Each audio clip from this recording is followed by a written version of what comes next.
nous sommes maintenant avec Désiré Coussao. Bonjour. Bonjour. Vous êtes le président de France e-Sport, association donc, qui a pour objet de développer, promouvoir et encadrer la pratique des sports électroniques.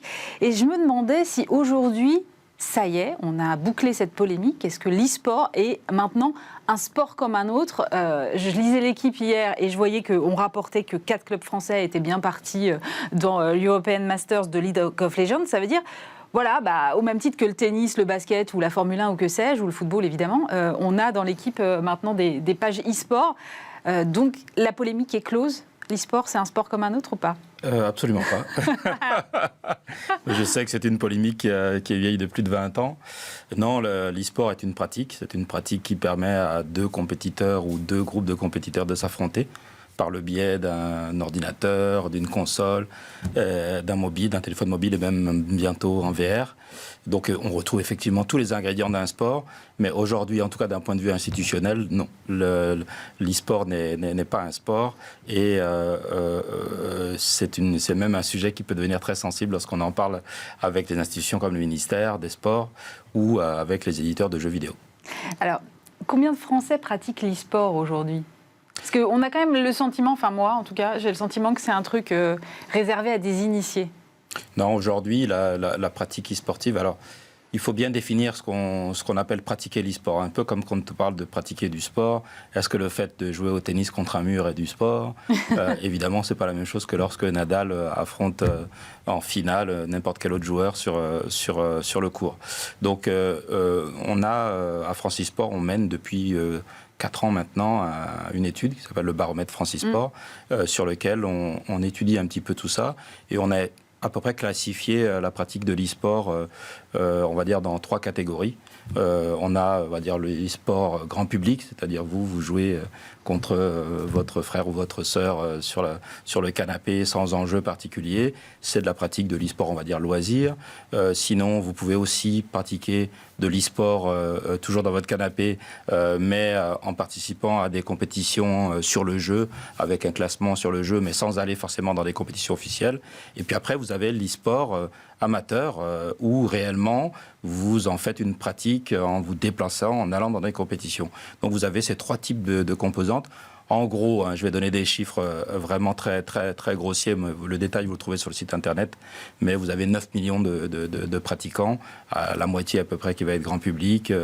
On va dire un tiers qui va être plutôt dans la partie, on va dire, de la pratique compétitive, mais sans classement. Et puis après, vous allez avoir 1,2, 1,3 million de vrais pratiquants qui se déplacent, qui vont dans des compétitions, etc. Donc voilà un petit peu la structure des joueurs. Mais vous avez prononcé le mot amateur. On reste dans quelque chose d'amateur. Il n'y a pas encore de filière professionnelle constituée ? Alors, s'il y a des joueurs professionnels, alors on avait fait une étude sur 2019, on évaluait, une centaine de joueurs professionnels. Donc, vous voyez, on n'est pas encore, c'est pas le tennis, quoi. Mais oui, il y a des joueurs professionnels, il y a des équipes professionnelles, de plus en plus d'ailleurs. Maintenant, on se préoccupe beaucoup plus, en tout cas à France e-Sport, sur le développement de l'e-sport amateur, parce que pour le coup, tout le monde pratique l'e-sport, tous les jeunes pratiquent de l'e-sport, et beaucoup, de plus en plus, s'inscrivent dans des clubs amateurs. Et donc, c'est important de les encadrer et de les accompagner. C'est intéressant ce que vous dites. Quel écosystème est-ce que ça drive, en fait, l'e-sport aujourd'hui ? Ça regroupe quoi ? Ça regroupe, d'un côté, les fabricants de jeux et les concepteurs de jeux vidéo, les clubs. Quelles économies est-ce que vous voyez autour de ça ? Alors, en fait, aujourd'hui, France e-Sport, par exemple, essaye de représenter l'ensemble de la filière. On va avoir les créateurs, les éditeurs de jeux. Quand vous jouez à Fortnite, il y a quelqu'un qui a créé ce jeu. Évidemment. Donc là, c'est là qu'on trouve le plus gros des métiers de la filière. Mais après, vous avez ce que nous, on appelle les promoteurs, c'est-à-dire toutes les structures associatives ou professionnelles qui vont utiliser l'e-sport pour pratiquer, pour générer de la valeur, pour créer de la valeur. Donc ça, c'est je dirais, le gros des activités qui vont générer les métiers de l'e-sport. Et puis ensuite, vous allez avoir les équipes amateurs, les joueurs professionnels ou amateurs qui vont plutôt être dans la pratique loisir, la pratique, on va dire, c'est pas un métier, c'est une pratique qui va à part. Donc au niveau du chiffre d'affaires de la filière, on parle de 50 millions d'euros en 2019. Depuis, on n'a pas refait d'études, donc j'imagine que ces chiffres ont évolué. Et on parlait pour toute la filière, hors éditeur de jeux vidéo, de 600 ou 700 personnes en 2019. Donc, bon, ce n'est pas non plus le secteur automobile, mais on sait qu'on est sur une dynamique de croissance à 2 chiffres annuels. On est encore relativement au début, effectivement, vous le dites très bien, mais qu'est-ce qui manque aujourd'hui en termes d'encadrement, que ce soit juridique ou réglementaire, par exemple ? Alors, on a beaucoup de questions qu'on essaye de faire avancer avec les pouvoirs publics. On a d'abord toutes les questions qui sont liées à la pratique du joueur. On disait tout à l'heure, est-ce que c'est un sport ? C'est vrai que dans le sport traditionnel, il y a des contrats, par exemple, par un joueur de foot, il y a des contrats qui permettent à une équipe d'embaucher un joueur professionnel. Depuis 2016, à l'époque, Axel Lemaire avait fait voter une loi qui permettait de créer un contrat spécifique pour le joueur. On s'est rendu compte au fil des années que ce contrat n'était pas forcément adapté à notre pratique, et donc on veut essayer de faire évoluer pour permettre tout simplement aux joueurs d'avoir une vraie sécurité, une vraie couverture professionnelle. Donc ça, c'est dans les tuyaux. Pour les organisateurs d'événements, lorsqu'on organise un événement sportif, on a énormément de dispositifs qui permettent de faciliter l'organisation d'événements. L'e-sport n'en bénéficie pas, je crois. Par exemple, la TVA réduite, accès à des tarifs particuliers dans les grandes salles de spectacle, tout ça, le sport et la culture ont permis de fixer des cadres un peu adaptés. Ça, nous ne l'avons pas au niveau de l'e-sport. Et bon, je pourrais en citer, on est en train de discuter avec les députés, avec les sénateurs, avec le gouvernement, pour faire évoluer l'ensemble de cet encadrement juridique. On espère, oui, que d'ici un an ou deux, on pourra enfin accéder à ces améliorations. Et justement, vous évoquez les politiques. Il y a eu une grande réception à l'Élysée, je crois que c'était au mois de juin. Ça veut dire que quand même, quand on est reçu comme ça en tant que filière par le président de la République, ça veut dire quand même qu'il y a une reconnaissance aujourd'hui en France de cette filière de l'e-sport. Oui, ça c'était vraiment la belle nouvelle, la belle histoire de cette année. En juin, on a eu la chance d'être invité par le président Emmanuel Macron à l'Élysée, l'ensemble de la filière. Je crois qu'il y avait plus de 200 invités dans la salle. Et on a pu réellement échanger avec le président, avec certains des ministres qui étaient présents. Et on a ressenti une vraie reconnaissance finalement de l'existence de notre filière, qui était quelque chose qui était encore assez difficile jusque-là.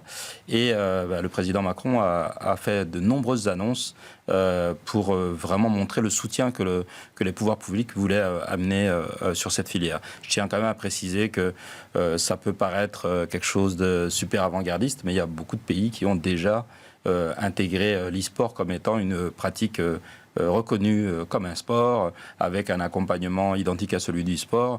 Donc on n'est pas forcément en avance. Mais voilà, ça fait toujours plaisir d'avoir cette reconnaissance au plus haut niveau. C'est quand même la première fois dans le monde qu'un président d'un État s'implique aussi fortement et publiquement sur la filière, donc dont acte. Est-ce que vous allez envisager d'organiser des choses en parallèle des JO 2024, puisqu'on parle de sport ? Ça, c'est la question à 1 million d'euros. Alors, c'est une demande du président Macron, qu'effectivement, profiter de cette année olympique pour finalement mettre en avant cette pratique. Donc, il y a énormément de discussions en ce moment avec des grands organisateurs d'événements internationaux pour leur permettre, pour leur faciliter l'organisation de leur événement en France. Donc, on espère, au cours de l'année 2024, en marge des JO, pouvoir accueillir des événements internationaux avec des athlètes e-sportifs internationaux. Ça fait partie des travaux que France e-sport essaye d'accompagner avec les différents ministères. Les premières nouvelles sont plutôt positives, donc je pense que oui, on aura de très très belles surprises. Par contre, je tiens vraiment à préciser qu'aujourd'hui, l'e-sport n'est pas une pratique olympique. Donc même si, d'une manière symbolique, on va utiliser cette période olympique pour mettre en avant la pratique, ça ne veut pas dire que demain on pourra parler de League of Legends en tant que pratique olympique. Vous le disiez, vous le dites très bien, l'e-sport n'est pas quand même complètement un sport comme les autres et contrairement à d'autres sports, vous avez, vous, des risques afférents qui sont notamment la déscolarisation, les risques d'addiction. Comment vous travaillez sur ces problématiques-là ? Alors, Tout d'abord, je m'élève en faux contre Ah, d'accord, allez-y. contre cette affirmation. Alors oui, il y a des risques d'addiction, des risques de déscolarisation, des risques de tout ce qu'on veut, mais ce n'est pas spécifique à l'e-sport. Je pense qu'on peut avoir un pratiquant même de sport qui est addict au sport traditionnel, qui est addict à la lecture, qui est addict je ne sais pas, n'importe quoi. Et c'est pas le fait qu'on joue à un jeu vidéo et qu'on en fait une pratique sportive qui crée finalement ce risque plus qu'une autre pratique. Donc ça, c'est vraiment la première chose. Je tiens vraiment à balayer. Toutes les études prouvent que l'e-sport n'est absolument pas une source particulière d'addiction ou de déscolarisation plus qu'autre chose. Donc ça, c'est la première chose. La deuxième chose, oui, effectivement, le risque existe. On sait que les jeunes sont très accrochés à leurs écrans. Et donc, nous, au niveau de France e-sport, c'est aussi une réflexion qu'on souhaite avoir avec l'ensemble des, on va dire, organismes, des structures, que ce soit des clubs amateurs, des clubs professionnels ou même des clubs de sport, puisque de plus en plus de clubs de sport commencent aussi à proposer de l'e-sport. On essaye de mettre en place un encadrement avec des outils, des on va dire, dispositifs, des initiatives d'encadrement. Ça fait partie de la réflexion. Maintenant, s'il faut du temps, il faut des moyens. Le ministère des Sports est très intéressé par cette démarche. On a de grandes discussions avec eux sur le sujet. On est en train de mettre en place, ça va être effectif dans quelques semaines, un diplôme officiel pour les encadrements e-sportifs. Et donc, c'est un sujet qu'on souhaite vraiment porter aussi de notre côté. Merci beaucoup, Désiré Coussao. Je rappelle que vous êtes président de France e-sport. C'est la fin de cette émission. Merci de nous avoir suivis. Bien évidemment, vous pouvez nous retrouver en podcast sur l'ensemble de vos plateformes préférées. Nous sommes aussi disponibles en replay sur le site internet de Bismart, bismart.fr. Et puis, si vous ne le savez pas, eh bien, sachez que nous sommes maintenant disponibles également sur la TNT francilienne. C'est tous les soirs entre 20h30 et 22h30 sur le canal de Demain TV. Dès lundi, vous aurez le plaisir de retrouver à cette même place Stéphane Soumier pour Bismart l'émission. Nous, on se retrouve avec plaisir évidemment vendredi prochain. Passez un très bon week-end sur Bismart.